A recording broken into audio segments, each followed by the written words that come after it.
Tu vols que la cua vagi... Tu vols que la cua vagi dins de la samarreta? Sí, Aquesta és la samarreta que vas néixer, eh? sí, aquesta és la samarreta de venir. Sí.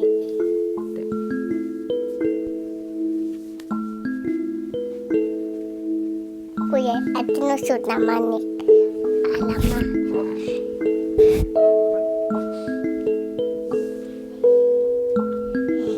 Doncs ara la teva mama ens explicarà per què li va sorgir aquesta idea del decàleg i per què creu que és important compartir-ho amb altra gent.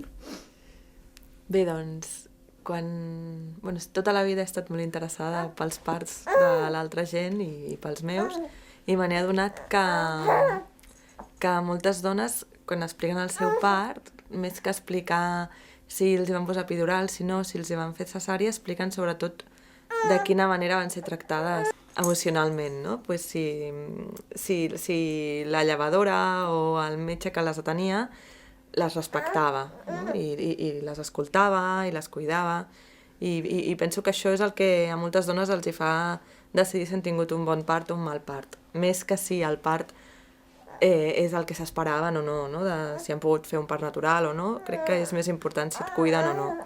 I llavors crec que no es parla molt d'això, de si hi ha algun protocol o de bons usos a l'hora de parir, no? De si tens dret a demanar que et cuidin o que et respectin o que t'estimin o que valorin el moment, no?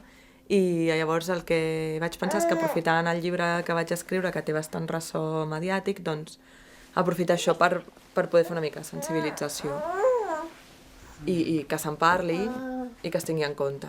Crec que el veuen per damunt. Conill. La idea era transmetre d'una manera molt gràfica, una mica seductora, perquè sigui un pamflet que la gent el pugui agafar, o sigui, li interessi i el pugui agafar i després, a l'hora de parir, se'n puguin recordar una mica.